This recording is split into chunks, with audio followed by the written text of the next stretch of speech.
Selanjutnya penyampaian materi dengan tema strategi penguatan kompetensi guru PAI di masa pandemi COVID-19 yang akan disampaikan Kepala Bidang Pakis Kanwil Kemenak Provinsi Sumatera Selatan, Bapak Haji Muhammad Ali SAG MPDI, dipersilahkan. Ya, saya. Terima kasih. Assalamualaikum warahmatullahi wabarakatuh. Waalaikumsalam warahmatullahi wabarakatuh.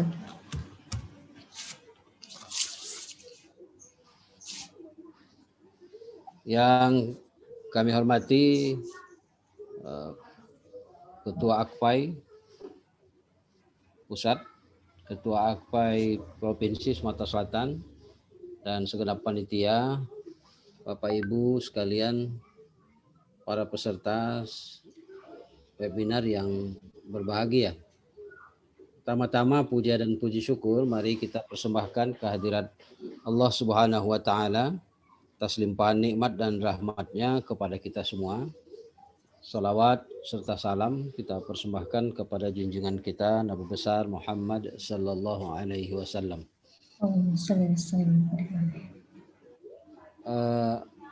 Pertama-tama kami ucapkan terima kasih kepada panitia pengurus AKPAI Provinsi Sumatera Selatan yang bekerja sama dengan AKPAI Pusat tentunya, dan kegiatan ini adalah sesuatu yang sangat berharga dan sangat baik, dan kami berikan apresiasi bahwasanya AKPAI Provinsi Sumatera Selatan mulai berkiprah, dan tentunya tetap kita bersama-sama untuk memajukan pendidikan agama Islam khususnya di Sumatera Selatan dan umumnya di Indonesia. Bapak dan Ibu sekalian yang berbahagia, saya sudah menyiapkan slide. Tolong panitia mungkin ditampilkan walaupun sedikit dalam kesempatan yang berbahagia ini. Di strategi penguatan kompetensi guru PAI di masa pandemi.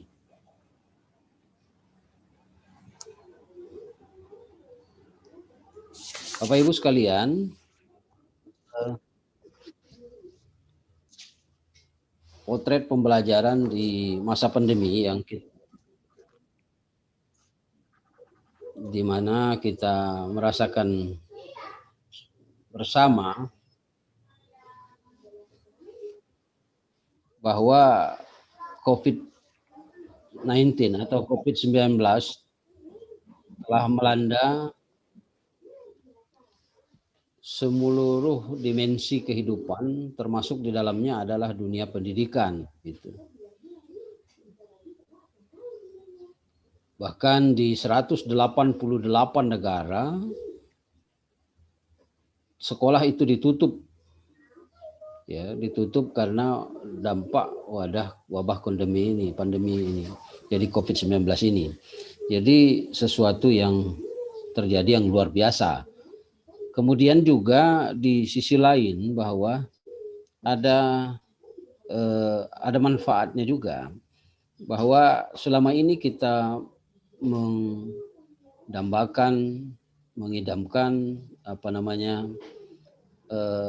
dalam teori tentang e-learning, jadi electronic learning. Nah, alhamdulillah dengan pandemi ini percepatan itu telah dilakukan. Jadi selama ini pembelajaran yang hanya mengandalkan tatap muka, kemudian siswa juga belum maksimal di dalam hal pembelajaran e-learning. Nah, dengan proses belajar mengajar di masa pandemi ini, kita telah melakukan itu. Jadi lonjakan itu, lompatan, ya alhamdulillah di sisi lain juga memberikan kesempatan kepada kita percepatan untuk menggunakan, memanfaatkan teknologi informasi. Nah, sehingga di sisi lain, nampak sisi lain. Di tapi di dampak sisi lain juga ada keluhan-keluhan misalnya dari orang tua dan lain sebagainya tentang efektivitas pembelajaran daring yang dilakukan atau luring yang dilakukan di masa pandemi ini memang karena belum terbiasanya budaya di kalangan kita masyarakat Indonesia pembelajaran daring ataupun luring ini belajar online, jadi memang agak terasa di para wali murid, wali siswa kita yang terhadap pembelajaran di kondisi COVID-19 ini. Nah, baik ke slide pertama tadi.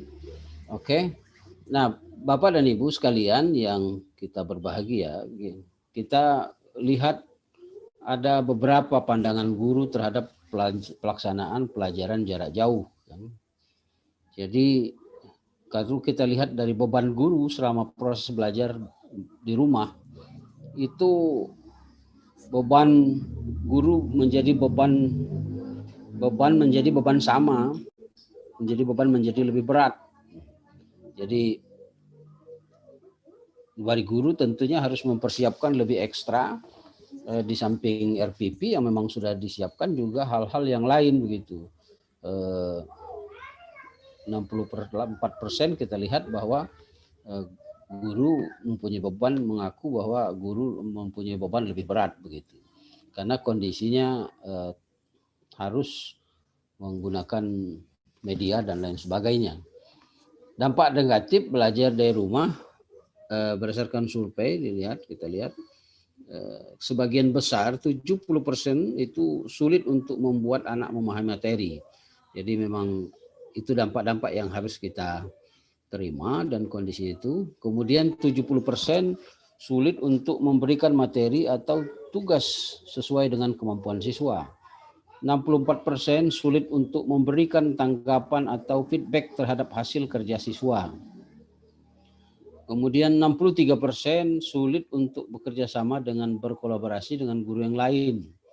62% mengeluarkan uang lebih banyak dengan pulsa dan internet begitu kan. Kemudian waktu dan tenaga 56% waktu yang lebih banyak untuk menyiapkan proses pembelajaran. Kemudian target kekhawatiran target kurikulum tidak tercapai. Ada anggapan bahwa ada sekitar 13% begitu yang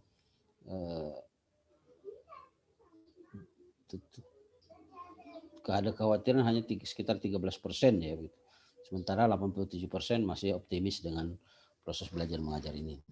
Beberapa dan di tahun pelajaran yang belakang juga kita menyaksikan bahwa ya alhamdulillah walaupun kendala-kendala seperti demikian tetapi semua proses belajar mengajar kita tetap berjalan dengan baik dan artinya siswa juga mendapatkan pelajaran yang cukup di dalam keterbatasan itu begitu. Next. Nah, Bapak dan Ibu hadirin dan hadirat sekalian yang berbahagia, dalam kondisi yang demikian, kita tentunya selalu berusaha, berupaya melakukan langkah-langkah strategis dalam rangka penguatan kompetensi guru di masa pandemi. Saya menyambut baik di beberapa daerah dan termasuk ya di provinsi lain saya lihat karena ini secara nasional secara nasional kita menyambut baik, bahkan di Direktorat PAI pun menyambut baik atas langkah-langkah yang dilakukan oleh kelompok atau asosiasi guru, baik itu melalui MGMP maupun melalui AKPAI. Tentunya wadah ini adalah kita manfaatkan sebesar-besarnya dalam rangka untuk peningkatan kompetensi guru. Jadi kompetensi guru yang perlu selalu kita upayakan walaupun di dalam kondisi pandemi seperti saat ini tetap kita lakukan. Jadi kami memberikan penghargaan seperti di ke provinsi lain, termasuk di Provinsi Sumatera Selatan juga telah dilakukan langkah-langkah ya. Ada beberapa kelompok kajian dan lain sebagainya. Ya. Saya memantau terus semua kegiatan-kegiatan yang dilakukan.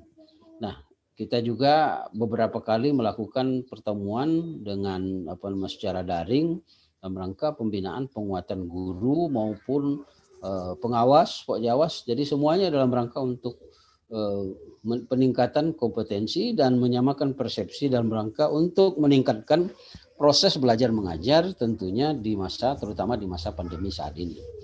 Sebagaimana kita maklumi bersama bahwa kompetensi guru itu ada ya sebagaimana 4 ya. Pertama kompetensi pedagogik, kemudian kompetensi kepribadian, kompetensi profesional dan kompetensi sosial.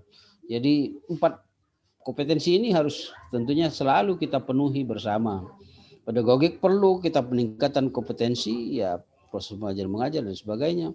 Tapi tidak kalah pentingnya adalah kepribadian juga tentunya performance. Jadi bagaimana kita sebagai seorang guru, karena saya juga pernah jadi guru begitu, latar belakang background saya guru, jadi saya sangat memahami kompetensi ini. Kemudian ini, jadi kepribadian itu tetap yang terdepan, karena gugu adalah orang yang digugu dan ditiru. Kemudian profesional ya pasti. Kemudian sosial. Nah, karena kita menyadari bahwa pendidikan itu ya harus berkesinambungan dengan lingkungan sosial dan background latar belakang siswa kita. Kemudian di PP 19 2005 pasal 28 itu jelas. Kemudian di Kementerian Agama, Peraturan Menteri Agama nomor 211 tahun 2011.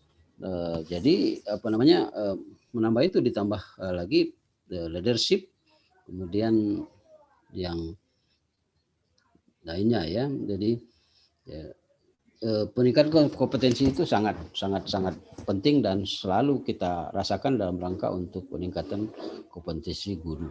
Ya. Next.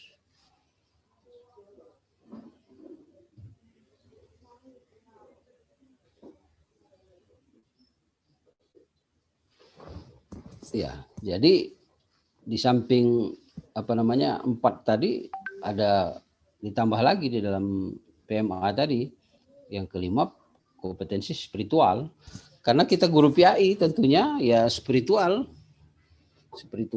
ya tetap harus selalu kita upayakan bagaimana kita akan mendidik, mengembangkan anak-anak dari kita kalau spiritual kita juga tidak cukup. Jadi uswatun hasanah di sana. Jadi uswatun hasanah. Jadi sebagai guru kita menjadi uswatun hasanah. Sebagai apapun, orang tua, sebagai di masyarakat ditokohkan, uswatun hasanah itu tetap harus kita perhatikan. Jadi yang keenam leadership ya kepemimpinan.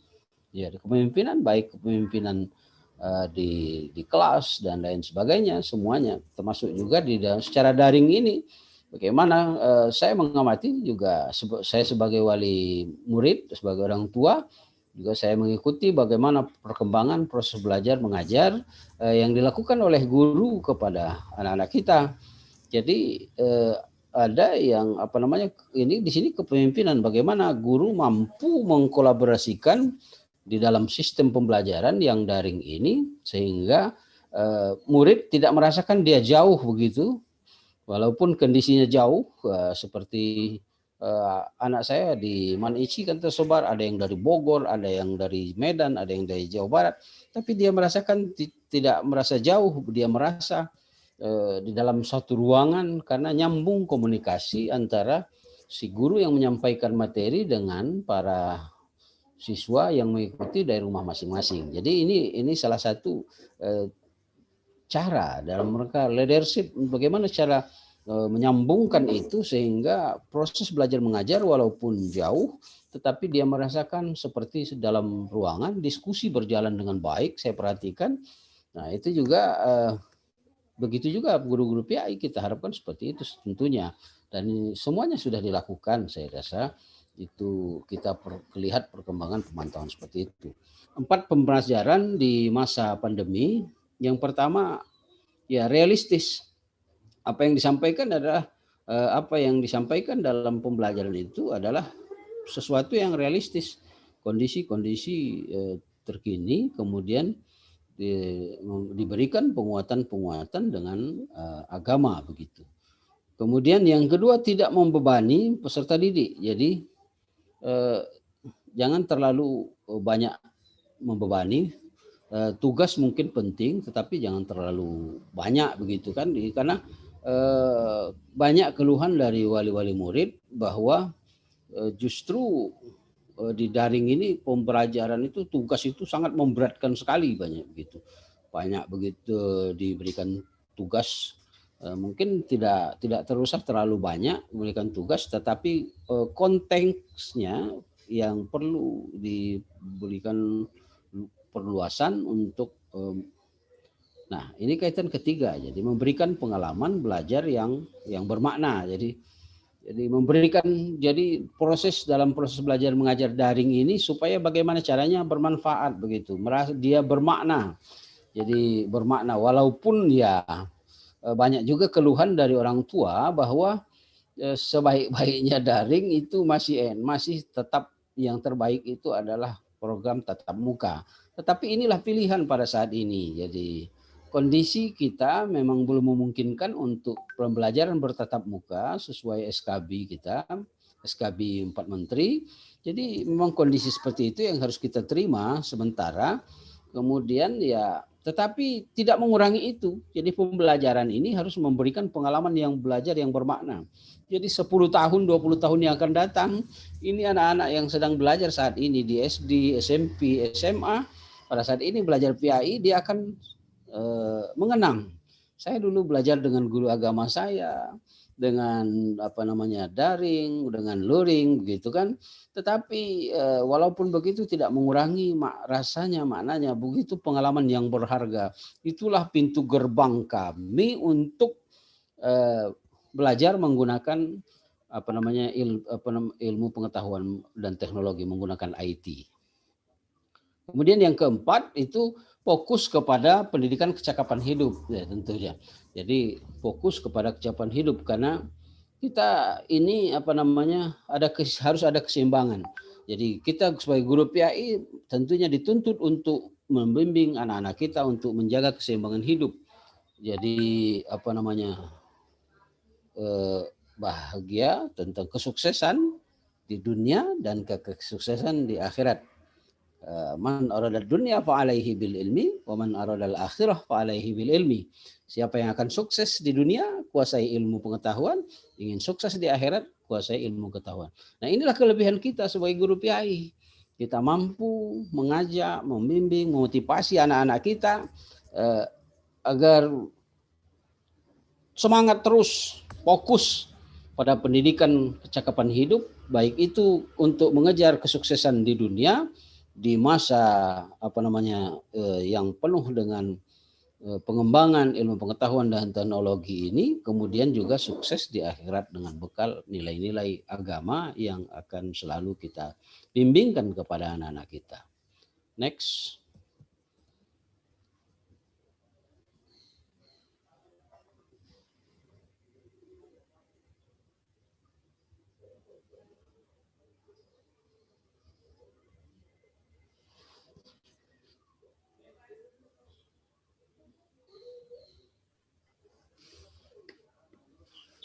Ya, Bapak dan Ibu sekalian, itu skema yang telah kita siapkan, kita buat. Jadi ini skema dalam rangka untuk bagaimana proses kita dalam rangka untuk peningkatan kompetensi. Jadi kita berlari kencang seperti itu, digambarkan seperti itu. Yang pertama identifikasi pola pikir generasi yang diajar. Jadi pasti ini. Jadi di setiap sekolah biasa dilakukan di awal-awal begitu ya. Di awal-awal itu kan ada misalnya tes kompetensi ya. Kompetensi bukan misalnya di sekolah-sekolah di terpadu misalnya.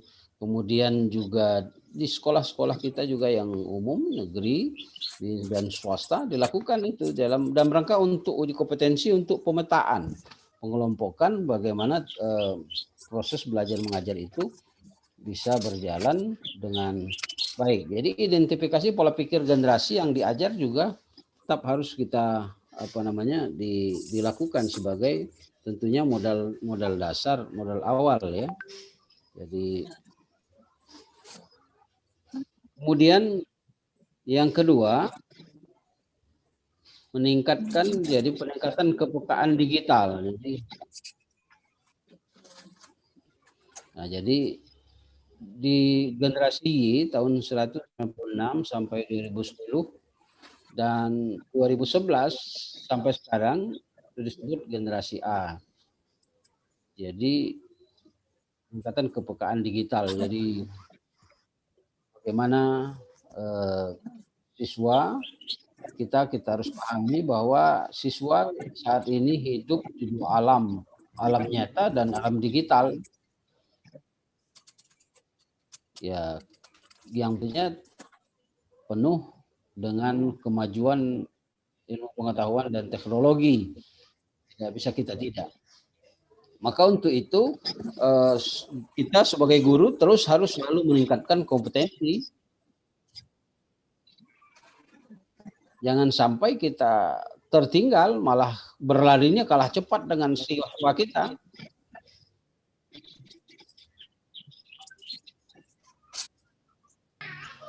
Itu yang pernah juga saya lakukan waktu saya menjadi kepala kantor Kementerian Agama Kabupaten Oku Timur. Di 2015 kita melakukan survei dan pemetaan tentang kualitas dan kompetensi IT pegawai Oku Timur pada saat itu. Saya lakukan di April 2015. Jadi ini kita lakukan pemetaan. Ternyata masih ada sekitar 35% pegawai Kemenak Oku Timur waktu itu, baik yang di kantor, yang di KUA maupun yang di madrasah dan guru-guru kita, itu ternyata sekitar 35% yang belum menguasai IT, mulai IT, bahkan mengoperasionalkan laptop pun belum bisa begitu. Nah, pada saat itu kita lahirkanlah satu metode, satu tempat, satu usaha dalam rangka untuk peningkatan pengurangan jumlah, meminimalisir jumlah, memperkecil jumlah daripada kondisi yang seperti ini. Jadi agar supaya pegawai Kemenak Oku Timur melek IT, kemudian saya berkeinginan guru-guru itu melek IT pada saat itu. Jadi kita lakukan mempunyai terobosan, saya membuat IT corner, ruang pojok IT begitu ya. Jadi tempat pelatihan IT bagi pegawai, bagi guru, yang saya lakukan dengan murah meriah. Jadi tidak dipungut biaya, tidak dilakukan, tidak pakai biaya yang besar, tetapi bisa memotivasi itu. Jadi di setiap madrasah, di setiap sekolah kita siapkan sebuah ruangan yang bernama IT corner. Jadi di sela-sela jam mengajar, di jam istirahat, guru masuk ke dalam ruangan itu, belajar IT, sehingga operatornya juga tidak kita mengundang dari pihak manapun, dari kita memanfaatkan operator yang ada di sekolah itu. Jadi komputer yang ada dimanfaatkan untuk belajar itu. Kita buat program waktu itu dengan beginner, kemudian intermediate dan expand. Jadi tahapan beginner itu tahap awal bagaimana seorang guru dan karyawan belajar bagaimana mengoperasionalkan komputer. Paling tidak menghidup, matikan, kemudian belajar ngetik dan lain sebagainya begitu. Untuk peningkatan kompetensi IT. Kemudian tahap kedua ya bagaimana dia mengetik, membuat tulisan mengetik dengan baik, dan yang ketiga mampu menggunakan advance-nya, mampu menggunakan aplikasi-aplikasi yang berhubungan dengan proses belajar mengajar. Kemudian mendownload bahan-bahan mengajar bisa diambil dari internet dan lain sebagainya, sehingga tidak kalah Yang saya khawatirkan pada saat itu cuma satu pada saat itu. Sampai guru zaman sekarang karena anak-anak kita, siswa kita sudah mulai IT, guru mau mengajar materinya ini dia sudah buka internet, buka Google, malah kecepatannya sudah kalah, dia lebih dulu. Jadi kalau diibaratkan dari Palembang ke Batu Raja, kita baru sampai Prabu Mulih, dia sudah sampai di Batu Raja begitu. Nah ini yang perlu itu, sehingga terus itu. Jadi mengembangkan literasi digital ya yang tahap keempat. Jadi artinya kemampuan IT itu harus kita asah dan kita kembangkan terus menerus, dan karena semuanya sudah bergerak, semuanya berbasis IT. Jadi berbasis IT kita saat ini ya, jadi tidak termasuk guru pun harus mengikuti perkembangan itu. Maka saya motivasi pada saat itu ya sudahlah, kan punya sertifikasi, kita punya uang, dapat uang sertifikasi, sisihkanlah beberapa untuk uang itu untuk beli laptop dan belajar terus untuk itu, sehingga tidak ketinggalan kita, sehingga apa yang terampil menggunakan berbagai aplikasi digital untuk melaksanakan proses belajar mengajar. Kita harapkan seperti demikian. Walaupun ya tentunya tinggal sebagian kecil saja guru-guru kita yang belum mampu untuk itu. Nah, kemampuan membaca, menganalisis, dan menggunakan informasi di dunia digital untuk proses belajar mengajar, tentunya itu sangat penting, dan kondisi perkembangan pengetahuan metodologi sekarang ini sehingga menjadikan guru sebagai orang guru memiliki kecerdasan digital di bidangnya pada saat nanti. Next.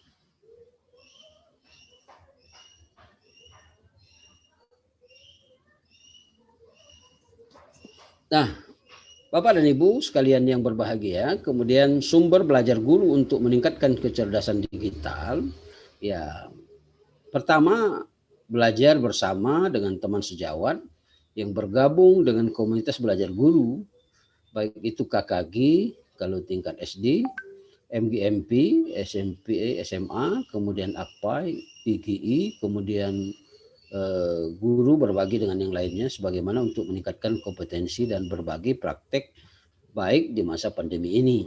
Jadi ini wadah-wadah organisasi ini kita manfaatkan. Jadi itulah guna wadahnya, bukan sekedar arisan saja, KKG, MGMP, bukan sekedar hanya untuk arisan, pertemuan sebulan sekali ke arisan. Tidak seperti itu. Jadi KKG itu dengan MGMP, AKPAI itu manfaatkan sebesar mungkin untuk peningkatan kompetensi anggota dari kelompok itu. Jadi ada permasalahan-permasalahan yang ditemukan dari proses belajar mengajar disampaikan dalam forum resmi itu, baik KKG, MGMP maupun AKPAI, sampaikan di situ. Nah, satu sama lain saling memecahkan, saling mampu memecahkan. Jadi yang mempunyai kelebihan, yang mempunyai kemampuan, dia bisa membantu yang lainnya. Jadi artinya maju bersama dalam konsep organisasi, baik KKG, MGMP, AKPAI maupun organisasi yang lainnya. Tujuan kita adalah maju bersama. Kalau ada guru yang kurang, dibantu oleh yang mampu.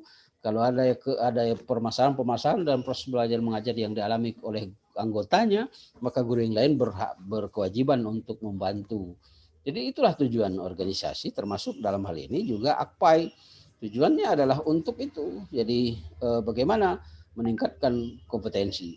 Jadi profesi kita sebagai guru PAI, kita harus bangga itu. Jadi kita harus bangga dengan profesi kita sebagai guru PAI. Karena ini profesi kita. Orang banyak dengan profesi-profesi yang lain, dia konsultan, bangga, persatuan. Bagaimana pernah saya sampaikan bahwa ketika saya tahun 91 sampai 98 di Pusri ada profesi misalnya seorang insinyur mesin, mereka bangga. Bahkan ada PII, Persatuan Insinyur Indonesia, bangga sekali. Alumni ITB, alumni UGM, UGM, mereka bangga. Tidak hanya di situ, bahkan sampai istrinya. Jadi P3I, jadi Persatuan Istri Insinyur Indonesia, ada kebanggaan seperti itu. Nah, kita dengan wadah ini, PAI, guru PAI harus bangga. Jadi proses jati diri kita. dengan KKG, MGMP, dengan AKPAI ini tunjukkan jati diri kita. Ada kebanggaan terhadap profesi sebagai guru PAI. Nah, jadi belajar di dalam kelompok, belajar sesama teman sejawat. Yang kedua, ya mengikuti kegiatan-kegiatan pelatihan dan lain seminar-seminar, webinar seperti sekarang ini. Jadi ini dalam rangka untuk mengasah diri kita, kemudian berusaha meningkatkan kompetensi kita, pelatihan-pelatihan daring maupun luring untuk memperkaya hazanah keilmuan di bidang pendidikan dan ICT. Kemudian yang ketiga, belajar mandiri, tentunya via digital ya, via Google, YouTube, Instagram, dan saluran-saluran untuk meningkatkan kompetensi kita sebagai guru yang peka terhadap perkembangan zaman, dan tujuan kita adalah untuk memberikan yang terbaik dalam proses belajar mengajar, mencerdaskan anak bangsa. Jadi hal-hal yang kita lakukan demikian di dalam di masa pandemi ini. Next.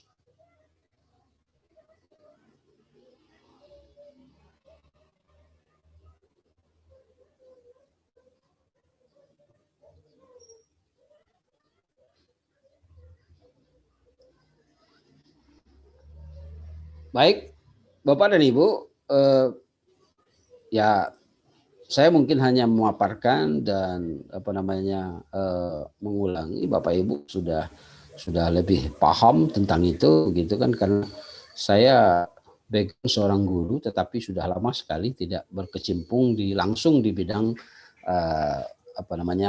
pedagogik dalam proses belajar mengajar di kelas, tetapi jiwa guru dan guru itu tetap ada di dalam diri saya. Kemudian tapi saya juga tetap sebagai guru, tetapi tidak lagi di sekolah, tetapi saya sebagai dosen di Sekolah Tinggi Ilmu Tarbiyah begitu. Jadi kompetisi itu tetap selalu berusaha kita untuk sama-sama belajar dan belajar terus untuk pengembangan kompetensi kita. Kompetensi guru di masa pandemi kalau kita lihat secara ini kan, jadi yang pertama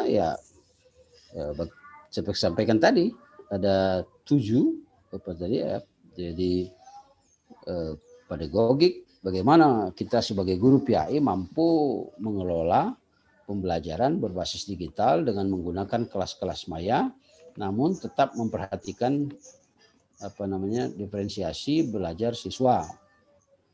Kemudian kompetensi kepribadian, tentunya guru PAI mampu menjadi suri tauladan di dunia maya bagi siswanya. Jadi sebagai contoh tidak memasang profil dan status yang bertentangan dengan kepribadian sebagai seorang muslim, kemudian mengunduh dan mengunggah konten-konten yang tidak baik, yang jejak digitalnya bisa diakses oleh orang banyak, apalagi oleh siswanya. Jadi sebagai seorang guru ya tetap perhatikan itu. Jadi baik itu Facebook, kemudian Instagram, Twitter dan lain sebagainya, tetap harus berhati-hati, apalagi kita sebagai guru PAI. Saya lihat banyak di Facebook ada yang berfoto dengan siswanya dan lain sebagainya. Ya sah-sah saja, tetapi tetap di dalam koridor norma-norma yang jangan sampai menurunkan harkat dan martabat kita sebagai guru PAI begitu. Jadi kepribadian itu tadi tetap hati-hatilah, terus selalu berhati-hati dalam menggunakan media sosial di dalam kehidupan bersama, karena kita sebagai guru, apalagi guru PAI akan terus selalu dipantau, diamati, baik itu oleh siswanya, wali siswa, kemudian masyarakat sekitarnya, karena sosok kita sebagai guru PAI. Kemudian yang ketiga, kompetensi profesional.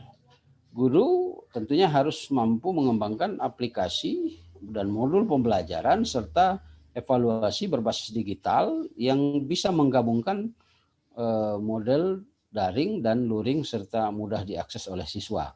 Jadi ada tempat-tempat tertentu yang tidak bisa dijangkau, tidak bisa daring karena sinyal begitu. Saya memahami dan saya melihat dan sudah memantau ada beberapa sekolah yang melakukan luring karena akses juga tidak memungkinkan. Di beberapa tempat saya sudah datangi di Oku Timur juga ada beberapa sekolah yang melakukan luring begitu, karena tidak ada akses yang satu benturan sinyal, yang kedua juga dana untuk beli pulsanya, orang tua juga kesusahan begitu, sehingga guru punya inisiatif dengan melakukan luring, ada lembar kerja begitu kan, kertas kerja dan lain sebagainya, dan itu rutin dikumpulkan pada hari apa gitu, kemudian siswa atau wali murid mengambilnya dan diteruskan dalam proses belajar mengajar. Jadi profesional di bidang itu. Kemudian kompetensi sosial tentunya. Ya, sosial ini itu tetap guru PAI mampu terus menggunakan dalam berinteraksi menggunakan teknologi digital melalui meeting online dengan siswa, rekan sejawat, orang tua siswa. Ya, secara berkala mungkin bisa dilakukan dengan orang tua siswa, difasilitasi oleh sekolah, dan kepala sekolah ada mungkin bagaimana tanggapan orang tua dan keluhan orang tua dalam proses belajar mengajar di era pandemi ini. Tidak ada salahnya misalnya 2 bulan atau 3 bulan sekali pihak sekolah mengadakan itu, yang tentunya inisiatifnya diambil oleh guru PAI misalnya. Inisiatif bisa dan boleh dikembangkan itu. Jadi ada dialog interaktif melalui media sosial, melalui daring dengan antara sekolah dengan pihak orang tua siswa. Bahkan lingkungan akademik global baik sesi sinkronus maupun sinkronus. Jadi itu semua dilakukan. Yang selanjutnya itu kelima yaitu kompetensi spiritual. Sebagai guru PAI, kita selalu harus memiliki semangat berjihad untuk memerangi kebodohan. Ya, mengejar ketertinggalan dalam peradaban baru, pembelajaran berbasis teknologi virtual. Tidak boleh tertinggal di belakang guru yang lain, apalagi dengan siswanya sendiri. Seperti saya katakan tadi, jangan sampai lompatan itu kita kalah cepat dengan siswa. Jangan sampai dengan guru yang lain juga sama seperti demikian. Jadi kompetisi spiritual ini harus itu. Jadi kita bersikap bersepakat menancapkan dalam diri kita bahwa guru ini adalah tugas ibadah, tugas suci dalam rangka ibadah kita kepada Allah Subhanahu wa taala. Nah, yang terakhir yaitu leadership. Guru PAI mampu menjadi pelopor, menjadi inisiator atau penggerak baik di dalam hal penggunaan teknologi pendidikan yang berbasis daring. Jadi kita sebagai guru mengendalikan itu. Jadi harus mengendalikan itu, memasang rambu-rambu kepada siswa kita, jangan sampai tergelincir kepada hal-hal yang tidak baik. Orang pertama saya katakan waktu di Oku Timur, waktu saya bertugas, IT ini seperti mata pisau. Dia bisa membahayakan, tapi juga dia memberikan keuntungan. Nah, kita manfaatkan yang sebesarnya. Pisau itu bisa digunakan untuk hal-hal yang baik, tapi juga bisa juga untuk hal-hal kejahatan. Nah, tapi kalau salah menggunakan bisa menghancurkan, tetapi kita gunakan itu untuk hal-hal yang baik untuk kemajuan proses pendidikan belajar kita. Oke. Kemudian Bapak dan Ibu sekalian yang berbahagia, model penguatan kompetensi guru melalui PKB. Nah, ini yang program ini merupakan program unggulan dari Direktorat PAI ya. Jadi hal-hal yang dilakukan oleh Direktorat PAI itu dalam rangka untuk penguatan kompetensi guru. Jadi ini yang dilakukan. Jadi Kemenak, dalam hal ini Kemenak Pusat, Direktorat PAI melakukan pembinaan terhadap master trainer ya, jadi TOT kepada guru-guru yang berprestasi menjadi instruktur nasional. Jadi, nah kemudian ini dilakukan oleh Direktorat Pusat, Direktorat PAI, kemudian juga kita di kantor wilayah juga menyambut baik itu, pelaksanaan ini sehingga selalu dilakukan hal-hal itu dalam rangka pembinaan kelembagaan sebagai guru, jadi guru PAI. Nah, baru-baru ini kita sudah melaksanakan tahun 2021, kita sudah melakukan satu angkatan PPKB dalam rangka untuk penguatan kompetensi guru kita di Sumatera Selatan. Dan insya Allah masih ada satu angkatan lagi, nanti akan dilanjutkan pada masa berikutnya, mungkin minggu depan atau bulan depan begitu. Nah, ini seperti yang terlihat di dalam gambar ini, bagaimana guru dan sekolah. Jadi PPKB itu dilakukan mulai di sekolah, jadi guru, kemudian di tingkat kecamatan ada KKG, MGMP, kemudian di tingkat kabupaten juga, kabupaten kota, di tingkat provinsi juga. Ini dalam rangka untuk peningkatan kompetensi itu, dan AKPAI juga mengambil itu. Silahkan mengambil kesempatan itu untuk dalam rangka penguatan pengembangan saudara-saudara kita, pembinaan kelembagaannya, bagaimana pembinaan pedagogiknya, kemudian profesional tadi, dan juga bekerja sama dengan pihak-pihak lain.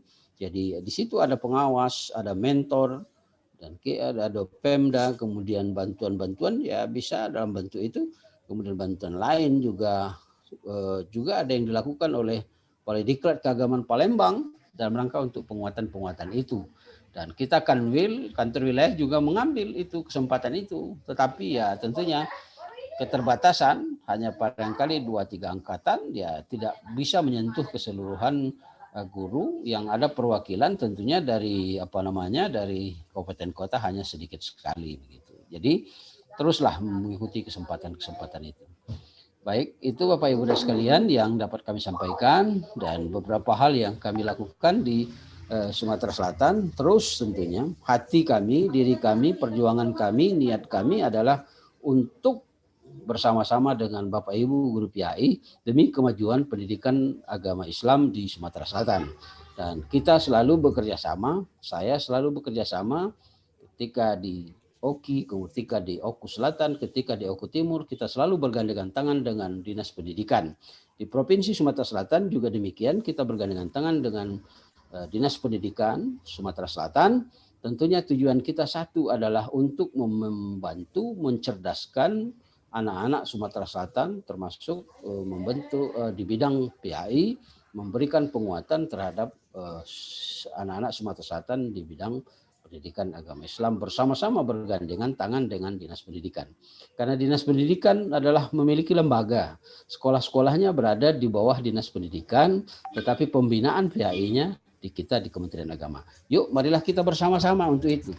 Pada guru-guru kita, guru-guru PAI di seluruh Sumatera Selatan dan di seluruh penjuru Indonesia, mari kita bangkit bersemangat bersama-sama untuk mewujudkan, mencerdaskan anak-anak kita, kemudian cerdas intelektual, cerdas IQ, cerdas